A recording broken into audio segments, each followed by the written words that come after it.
네, 전략주 AS 시간입니다. 두 분의 전문가가 드렸던 전략주에 대해서 오늘의 기준으로 또 어떤 새로운 전략을 유효할지 들어보도록 하겠습니다. 먼저 제프 전문가님의 전략주 AS 시간입니다. 네. 첫 번째 종목은 CS 베어링 6일에 매수 들어갔습니다. 지난번 방송 화요일에 나와서 이제 네. 신재생을 눈여겨보자 맞습니다. 하고 바로 다음날 급등이 나오고 네. 지금 최고가 수익이 26%를 넘었는데요. 네. CS 베어링 오늘도 뜨거웠는데 맞습니다. 어떻게 보실까요? 사실 좀 뿌듯하죠. 네, 그러실 것 이게 많이 뿌듯한 감이 없지 않아 있는데, 네. 그러니까 이게 지금 시장을 봤었을 때도 되게 간단한 논리가 더 통하는 것 같습니다.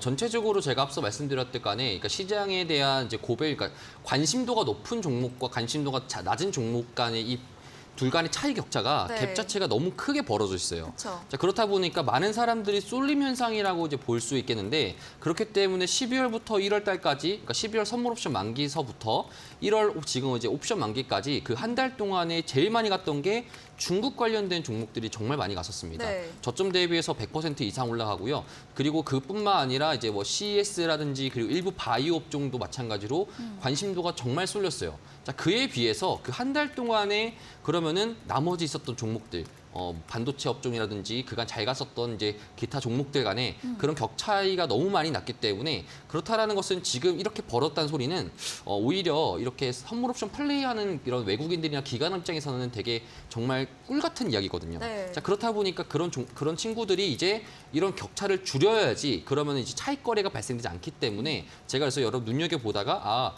원전주나 아니면은 따로 이런 신재생 업종들이 너무 네. 저평가되어 있다. 맞아요. 제가 1월 초에서도 여러분 말씀드렸던 게 반도체 업종들도 지금 가격 대비 너무 싸졌다라고 말씀드렸던 거랑 동일하게 네. 이것 지금 신재생 업종도 마찬가지였습니다. 그래서 우리가 봤었을 때는 이건 가격과의 차이인 것 같아요. 그러니까 종목에 대해서 어떤 업황에 대해서 말하는 것보다는 시장 내에서 이제 우리가 플레이하고 있었을 때 거기서의 그 기본적인 룰이죠. 룰 차이에 이런 갭 차이가 너무 많이 발생됐기 때문에 그것 때문에 제가 여러분들한테 말씀을 드렸던 거고, 옵션 만기까지 해서 이제 시장의 상승 단기적인 상승 자체가 나왔던 종목이라 볼 수 있겠습니다. 그러니까 이게 왜 발생하느냐? 과거에는 사실 이제 우리가 작년이나 재작년만 보더라도 2021년도 사람들이 정말 많이 투자에서도 정말 많이 했었을 때는 그 당시 때는 이제 사람들이 시장 참여자가 많아지니까 그때는 이런 갭 차이가 더졌습니다. 별로 없었어요. 그런데 지금 이제 보시게 된다라면은 고객 예탁금 같은 경우에도 과거 이제 70조 같은 경우에 비해서 지금 정말 많이 빠졌습니다. 많은 사람들이 주식에 지금 어플을 삭제하고 있고, 네. 들어간 다음에 이제 파랗게 이제 수용하게 냅두고 네. 어플을 삭제하고 있고, 관심 없다 보니까 남아있는 외국인들과 기관들 입장에서는 이제 단기적인 트레이딩하고 네. 선물과 옵션에 대해서 단기적인 트레이딩하다 보니까 이런 식의 갭 차이가 발생한다는 것을 여러분들한테 말씀드리는 거고요. 그다음에 사실상 이런 CPI라는 이제 대형적인 이벤트 앞두고서 보게 된다라면은 많이 갔던 종목들도 잠깐 쉬어야죠.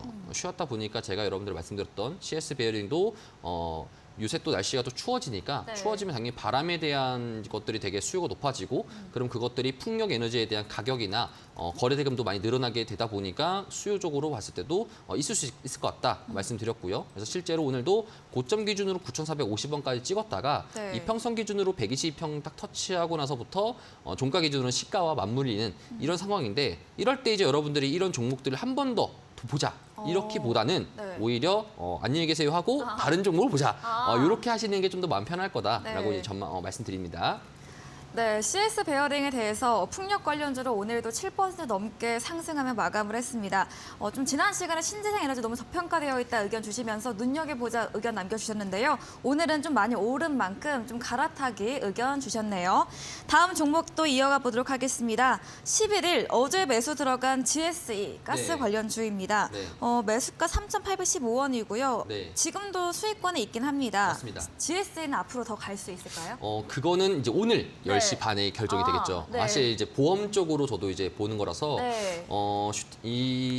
저희가 지금 하고 있는 프로그램 상에서 봤을 때 지금 좀 보험적인 성향이 별로 없더라고요, 제가. 네. 포트폴리오 중에서. 그래서 보험적인 성향으로 만약에 CPI가 지금 사람들이 기대감 자체는 지금 CPI가 많이 떨어질 것이라고 네. 지금 전망하고 있고, 그쵸. 사실 시장에 대한 컨센서스 자체도 되게 이전치 7.1% 대비해서 6.5라는 되게 많이 낮은. 가파르게 낮은 네. 상태를 이제 우리가 예상하고 있는데, 만약에 아닐 수가 있잖아요. 네. 아니었을 때 기준에서는 그러면 지금도 인플레이션의 시대에 우리가 지금 있구나라는 거를 우리가 깨닫게 되면은, 네. 그러면 원자재 관련돼 가지고 천연가스나 원유 관련돼서는 급등 현상들이 단기적으로 나올 겁니다. 그렇기 때문에 현물하는 입장에서 봤을 때는 이런 식으로 좀 우리가 저평가되어 있을 때 고점 대비해서 많이 떨어진 상태에서 보게 된다라면은 천연가스 석유 같은 경우는 지금 현재 러시아 우크라이나 전쟁 전까지 현재 지금 가격이 떨어진 상태예요. 이유는 유럽이 되게 지금 따뜻하다는 겁니다. 네. 과거에 지금 같은 경우 원래는 되게 춥고 그다음에 천연가스나 이런 걸 통해 가지고 난로를 펴야 되는데 지금 유럽이 생각보다 너무 더워가지고 이런 이상 고온 현상들이 발생되면서 그것 때문에 천연가스에 대한 수요가 확 줄었습니다.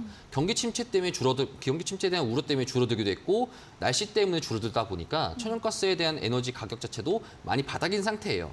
그렇다는 소리는 이제 선물 입장이다 보니까 단기적으로 반대로 올라갈 수 있다는 소리입니다. 네. 원래 가격대가 회귀할 수 있다는 소리죠. 그렇기 때문에 GS라는 종목도 그런 관점에서 봤던 거고요. 지금 입장에서 봤을 때도 사실 뭐 나쁘지 않은 가격대입니다. 네. 만약에 아니었을 경우에는 정리를 하면 됩니다. 근데 하지만 지금 입장에서는 CPI를 앞두고 어떤 종목들이 그나마 리스크 대비 나을까 이렇게 우리가 보게 된다면은 GS라는 이런 종목들도 우리가 좀 눈여겨보는 것도 괜찮을 것 같다. 이렇게 좀 말씀을 드리도록 하겠습니다. 네, 두 번째 AS 종목 GSE에 대해서 좀 보험 성격으로 추천해 주신 종목입니다. 오늘 밤 예정된 인플레이션의 정도를 가늠할 수 있는 CPI 지표를 확인한 다음에 시장의 그런 방향성으로 함께 대응해 보시면 좋겠다 의견 주셨네요. 다음 종목입니다. 28일에 매수 들어간 5G 관련주 솔리드입니다. 오늘 3% 정도 올라가긴 했는데 네. 제가 보니까 오늘 이거 삼성전자 오픈된 관련 뭐 이슈도 맞습니다. 있었더라고요. 네, 맞습니다. 네, 솔리드는 또 어떻게 보면 좋을까요? 사실 지금 저는 이제 네. 저번에도 말씀드렸지만 네. 제가 사실 2023년도를 준비하면서 가장 이제 기술 관련된 업종 중에서 네. 어떤 것이 좋을까? 네. 무조건 5G 네, 말씀드렸잖아요. 뭐 인프라 그렇죠. 얘기하시면서 인프라 구축하기 위해서는 5G가 필수적이다 말씀드렸는데 사실 지금 최근 들어서 증권사의 리포트도 보게 된다라면은 5G에 대한 통신 장비에 대한 수요가 굉장히 폭발적으로 많아지고 있어요. 네. 그러니까 특히나 연 YOY 대비해서 가지고 기저효과라고 하죠. 네. 작년에 망했는데 원래 80점 맞던 친구가 네. 몸이 안 좋아가지고 시험을 잘못 쳐가지고 네. 40점 맞은 겁니다. 어. 그럼 다시 또 원래 돌아가겠죠. 네. 그걸 이제 우리는 기저효과라고 부르는데 네. 기저효과 플러스 한 영업이익 번에 딱 다가오네요. 그렇죠. 영업이익도 올라가다 보니까 그러면은 우리가 가시적으로 봤었을 때 꽤나 높은 어닝 서프라이즈가 발생할 가능성이 있습니다.